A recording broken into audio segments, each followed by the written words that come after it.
ఓం మహాగణాధిపతయే నమ. ఓం గురుభ్యో నమ. ఓం శ్రీమాత్రే నమ. అరుణాం కరుణాతరంగితాక్షీం ధృతపాశాంకుశపుష్పబాణచాపాం అనిమాదిభిరావృతాం మయూకై అహమిత్యేవ విభావయే భవానీ. శ్రీమాత్రే నమ.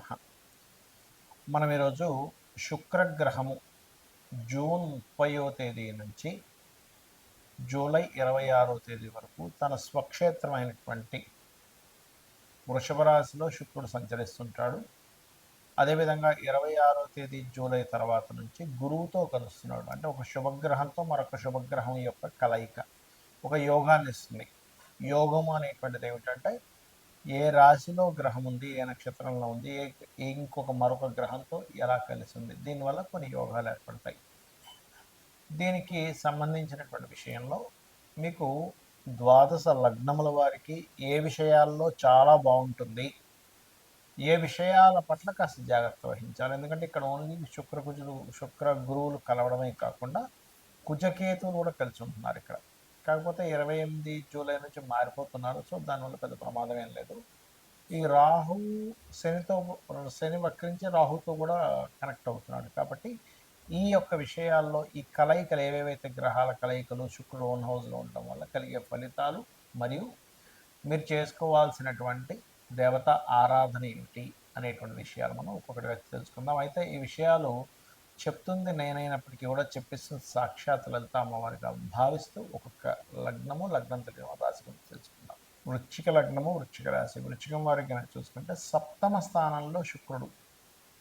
ఇది ముఖ్యంగా వివాహ ప్రయత్నాలు, ఓన్ హౌస్లో ఉంటున్నాడు, వివాహానికి కారకుడు, పార్ట్నర్షిప్ కారకుడు, జీవిత భాగస్వామికి కారకుడు. కాబట్టి ఇక్కడ 3 పాజిటివ్ ఫలితాలు ఉంటాయి. ముఖ్యంగా శుక్రగ్రహం 30 జూన్ నుంచి జూలై 26వ తేదీ వరకు మీకు సప్తమంలో ఉంటున్నాడు.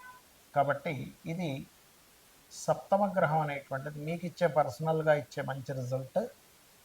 విదేశీ ధనయోగాన్ని, విదేశీ సంబంధించినటువంటివి ఏమైనా ప్రయత్నాలు చేస్తున్నట్లయితే అది మీకు కానీ మీ జీవిత భాగస్వామికి కానీ యోగిస్తుంది. ఇక్కడ విదేశాలకు వెళ్ళడానికి, విదేశాల్లో సంపాదించడానికి, విదేశీ సంబంధించిన ఎనీ రిలేటెడ్ వాటికి. ఇక దీని తర్వాత శుక్రుడు అష్టమంలోకి వెళ్తాడంటే మీకు ఎప్పుడు జూలై 26వ తేదీ నుంచి ఆగస్టు 20వ తేదీ వరకు శుక్రుడు గురువు కలిసి ఉంటారు. ఇది ధనస్థానాన్ని చూస్తుంది. కాబట్టి ఆ 2 గ్రహాలు కలయిక కూడా కాస్త ఫైనాన్షియల్ గ్రోత్ని ఇస్తాయి. కాకపోతే అష్టమంలో గ్రహాలు, నవమంలో ఉండే గ్రహాలు, దశమంలో ఉండే గ్రహాలు మూడింటిని పరిశీలన చేస్తే కుజకేతువులు జూలై 28వ తేదీ వరకు కలిసి ఉంటారు. కాబట్టి మీరు ఎట్టి పరిస్థితుల్లో తొందరపాటు పడి ఉద్యోగంలో రిజైన్ చేయడము, ఏదో ప్రమోషన్ ఇస్తా అన్నారు ఇవ్వలేదని ఒక్కోసారి మనకు జరుగుతుంటే కొంత ఎమోషన్గా మనం ఫిక్స్ అయిపోతాం. అలాంటప్పుడు ఇటువంటి తొందరపాటు నిర్ణయాలు తీసుకోకండి. బికాజ్ మీకు మీ పర్సనల్ చార్ట్లో దశమ స్థానం వృత్తి స్థానంలో కేతు సంచారం జరుగుతుంది. కాబట్టి అది ఎక్కువగా వృత్తి మీద కొన్ని ఆవేశపూరితమైనటువంటి నిర్ణయాలు తీసుకునేలా చేస్తుంది. ఇది ప్రధానంగా గుర్తుపెట్టుకోండి. ఇక 4లో రాహు అర్ధాష్టమ శని వైపు మరలా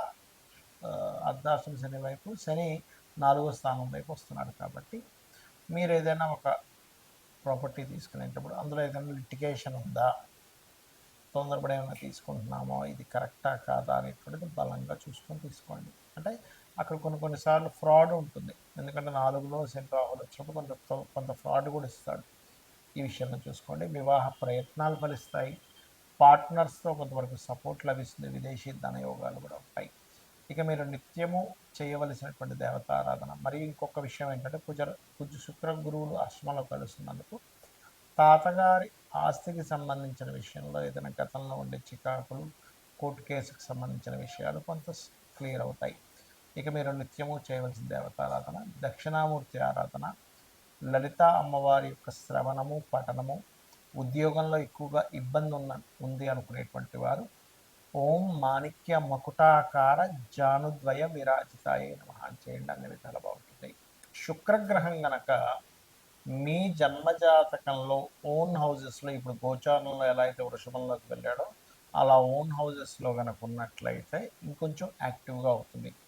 ఇక్కడ శుక్రగ్రహం విషయంలో కానివ్వండి, శనిగ్రహం విషయంలో కానివ్వండి, చాలామందికి కొన్ని అపోహలు ఉన్నాయి. శని అనగానే పూర్తిగా బాగోదు అనుకుంటారు, శుక్రుడు అనగానే చాలా బాగుంటుంది అనుకుంటారు. ఇక్కడ ఏంటంటే శుక్రుడు లగ్జరీకి కారకుడు. చిన్న ఎగ్జాంపుల్ చెప్తా చూడండి. ఇప్పుడు బాడీ పార్ట్స్లో కూడా శుక్రుడు కారకత్వాలు ఉంటాయి. అలాగే కిడ్నీసు, దృష్టి, ఈ రకంగా అనేకమైనటువంటి విషయాలు. ఇప్పుడు కిడ్నీలు కొంతమందికి 90 ఏళ్ళు 100 ఏళ్ళు వచ్చినా బ్రహ్మాండంగా పనిచేస్తాయి. మరి కొంతమందికి 20-30 ఏళ్ళకి ఇబ్బంది పడతారు. అంటే ఏమిటి, దాని మీద ఏదో నెగిటివ్ ఇంపాక్ట్ పడింది మెడిసిన్స్ ద్వారానో ఇంకోటి మీకున్న అలవాట్ల ద్వారానో. మరి అందరికీ కిడ్నీలు ఎందుకు అలా పనిచేయమంటే అది ఉండే బలాన్ని బట్టి. అందరికీ దృష్టి ఎందుకు షార్ప్గా ఉండదంటే అది ఉంటే షార్ప్ కళ్ళని వాళ్ళు ఎంతవరకు కాపాడుకున్నారు, ఎట్లాంటి ప్రికాషన్స్ తీసుకున్నాం మీద దాని మీదే. ప్రతి గ్రహము కూడా రవి దగ్గర నుంచి కేతువు వరకు కూడా ప్రతి గ్రహము దాని కారకత్వాలు ఇస్తుంది. అయితే శుక్రుడు మాత్రం బాగున్నాడు అంటే మీ జన్మజాతకంలో బాగుండడం అంటే ఏమిటో మొట్టమొదటిగా తెలుసుకోవాలి. అందరూ ఏకాదశంలో అన్ని గ్రహాలు బాగుంటాయి అంటారు, కానీ శుక్రుడికి ఏకాదశం పనికిరాదు, 6వ స్థానం పనికిరాదు శుక్రుడికి. 12వ స్థానం బ్రహ్మాండంగా పనిచేస్తుంది శుక్రుడికి, ఎందుకంటే సుఖాలను ఇచ్చే కారకుడు. కాబట్టి 12 శుక్రుడు మంచి లగ్జరీ లైఫ్ని అనుభవిస్తాడు, ఇది గుర్తుపెట్టుకోండి. మిగతా ధనస్థానము, లేకపోతే 4వ స్థానము, 5వ స్థానం, ఇవన్నీ కూడా ఓకే. కాకపోతే ఇక్కడ ఏంటంటే లగ్జరీ లైఫ్ ఇచ్చేవాడు శుక్రుడు.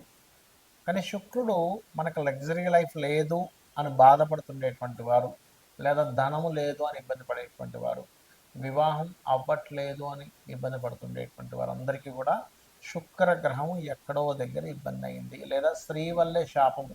చూడండి, ఒక్కోసారి స్త్రీ శాపం ఉందంటే అందుకే నాకు ప్రతిసారి లేడీస్ ఇబ్బంది అవుతుందండి అని చెప్తూ ఉంటారు కొంతమంది.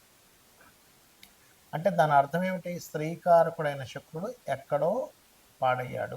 పాపగ్రహాల మధ్యన ఉండడము, 6వ స్థానంలో శత్రుక్షేత్రంలో ఉండడము, ఏకాదశంలో ఉండడము. చాలామంది ఏకాదశి అంటే మంచిది అనుకుంటారు, కానీ శుక్రుడికి మంచిది కాదండి. అందరికీ మంచిదే, కానీ శుక్రుడికి మంచిది కాదు. ఇది బాగా అర్థం చేసుకోండి. ఎనీ మ్యారిటల్ లైఫ్ డిస్టర్బెన్స్ ఉన్న జాతకంలో ఏకాదశ శుక్రుడు 90% ఆఫ్ జాతకాల్లో ఉంటారు. రీసెర్చ్ పాయింట్ ఆఫ్ వ్యూలో చెప్తున్నాను నేను మీకు. శాస్త్రంలో కూడా ఉన్న విషయమే, నేను చెప్తున్నటువంటిది కాదు. అలాగే మరొక విషయం ఏంటంటే ఇక్కడ మీకు శుక్రగ్రహ బలం పెరగాలి, ఎందుకంటే ప్రతి ఒక్కరికి ధనం కావాలి, లగ్జరీ కావాలి, సుఖాలు కావాలి అనేటువంటిది ఉంటుంది. కంఫర్ట్, గృహము, వీటన్నిటికీ కారకుడు కాబట్టి శుక్రుడు. మీరు అసలు మీ శుక్రగ్రహం ఏ గ్రహాల ద్వారా అది కంబస్ట్ అయింది, ముఖ్యంగా రవితో కంబస్ట్ అవుతాడు ఎక్కువగా. అంటే అన్నీ స్ట్రక్ అయిపోయి ఉన్నాయండి, కారు ఉంది కానీ అది రిపేరే పక్కన ఉంది అంటుంటాడు, గృహం ఉంది కానీ అందులోకి వెళ్ళలేకపోతున్నా అంటాడు, అన్ని క్వాలిటీస్ ఉన్నాయి కానీ ఎందుకో జీవిత భాగస్వామి దగ్గరగా లేరు అంటుంటారు. బికాజ్ ఆఫ్ శుక్రుడు కంబస్ట్ అవ్వడం వల్ల. ఎవరితో అవుతాడు, సూర్య భగవానుడు ద్వారా శుక్రుడు ఎప్పుడైనా కంబస్ట్ అవుతాడు. సూర్యుడు వల్ల చాలా గ్రహాలు కంబస్ట్ అవుతాయి, గురుమౌర్జమి, శుక్రమౌర్జమి, ఇలా చాలా ఉంటాయి. బట్ శుక్రుడు పర్టికులర్గా ఎక్కువ కంబస్ట్ అవుతాడు అన్ని గ్రహాల కంటే కూడా. అప్పుడు సూర్య నమస్కారాలు చేసుకోవాలి. అంటే సూర్యుడికి శుక్రుడికి 10 డిగ్రీల లోపల, 8 డిగ్రీలు మినిమం లోపల కనుకుంటే అది కంబస్టన్ తీసుకోవాలంటే, ఉదాహరణకి ఒక రాశిలో ఎనీ రాశి 12 రాశిస్లో ఏదైనా ఒక రాశిలో రవి ఉన్నాడు, శుక్రుడు ఉన్నాడు. శుక్రుడు ఉన్న డిగ్రీలు, రవి ఉన్న డిగ్రీలు 8 డిగ్రీస్ లోపల కనుకుంటే అది కంబస్ట్ అయిందని అర్థం చేసుకోవాలి. కొన్ని యాప్స్లో 10 డిగ్రీస్ 15 డిగ్రీస్ దాటినా కంబస్టన్ ఇస్తారు, అది కాదు ప్రామాణికము, ఇది గుర్తుపెట్టుకోండి. ఇక రెండవ విషయం ఏంటంటే శుక్రుడికి సంబంధించినటువంటి విషయాల్లో లలితా సహస్రనామాలలో ఎటువంటి నామస్మరణ చేయాలి, ఓం శ్రీమాత్రే నమః, ఇది ప్రధానంగా చేయండి. లేదు కొంచెం కేతువుతో కలిసి ఉన్నప్పుడు ప్రతిదీ ఆటంకాలు అవుతూ ఉంటాయి, జీవిత భాగస్వామితో దూరంగా ఉండవలసి వస్తూ ఉంటుంది. ఈ యొక్క విషయాలను చూసుకోవాలి. ఒక్కొక్కసారి జీవిత భాగస్వామి లేదా అక్క చెల్లెళ్ళు, అన్నదమ్ములు, ముఖ్యంగా అక్క చెల్లెలతోనే జీవిత భాగస్వామితో వాళ్ళు కొంచెం ర్యాష్గా ఉండడము, కొంచెం ముక్కుసూటిగా ఉండడం, అసలు కుండ బద్దలు కొట్టినట్టుగా చెప్పడం, ప్రతిదానికి ఘర్షణ పడడం జరుగుతుంటాయి. అలాంటప్పుడు దానికి కారణం ఏమిటి అంటే ఈ శుక్రుడు ఎక్కడో మీకు పాపగ్రహాల నడుమ ఉన్నాడు, శని కుజులతో ఎక్కడో ఉన్నాడు. అప్పుడు వాటికి సంబంధించిన దానాలు ఇవ్వడం, అంటే నువ్వులు కందులు దానంగా ఇవ్వడం, నవగ్రహాల్లో కుజగ్రహము శనిగ్రహం దగ్గర దీపారాధన చేయడం, ఇవి చేస్తుండాలి. మరి గురు శుక్రుల కలయిక మీ జన్మజాతకంలో గనక మీ పర్సనల్ చార్ట్లో మిథునంలో కానీ, తులలో కానీ, లేకపోతే కన్యలో కానీ, కుంభంలో కానీ, ధనస్సులో కానీ, లేదా మీనంలో కానీ ఉన్నట్లయితే ఈ గురు శుక్రుల కలయిక ఎప్పుడైతే మీకు జూన్ 26వ తేదీ నుంచి జూలై 26వ తేదీ నుంచి దాదాపుగా గురు శుక్రులు కలుస్తున్నారు, కాబట్టి జూలై 26 నుంచి ఆగస్టు 20 వరకు ఉండేటువంటి గ్రహస్థితి మీకు కొన్ని పాజిటివ్స్ని ఇస్తుంది. సో సో ఫైనల్గా ఏంటి, మీకు శుక్రుడు బాగుండాలంటే అమ్మవారి ఆరాధన చేయండి, అన్ని విధాలా మీకు బాగుంటుంది. దీంతో పాటు ఫైనాన్షియల్గా ఇంకా బాగా గ్రోత్ రావాలి అంటే ఓం సంపత్కరీ సమారూఢ సింధుర వ్రజ సేవితాయే నమ, లేదా ఓం ధర్మాధ్యక్ష ధనాధ్యక్ష ధనధాన్య వివర్ధినియే నమ అని నామస్మరణ చేయండి. దీంతోపాటు శుక్రవారాలు చపాతీ నూనె వేయకుండా ఒక 3 చపాతీలు తయారు చేసి దానికి తేనె పూసి గోవుకి తినిపిస్తూ సాక్షాత్ సకల దేవతలు అమ్మవారి స్వరూపమైనటువంటి గోవులకు తినిపిస్తూ నేను చెప్పినటువంటి మంత్రాన్ని ఓం సంపత్కరీ సమారూఢ సింధుర వ్రజ సేవితాయే నమః అని చేస్తూ ఉండండి. ఖచ్చితంగా మీకు అన్ని విధాలా బాగుంటుంది. శ్రీమాత్రే నమః.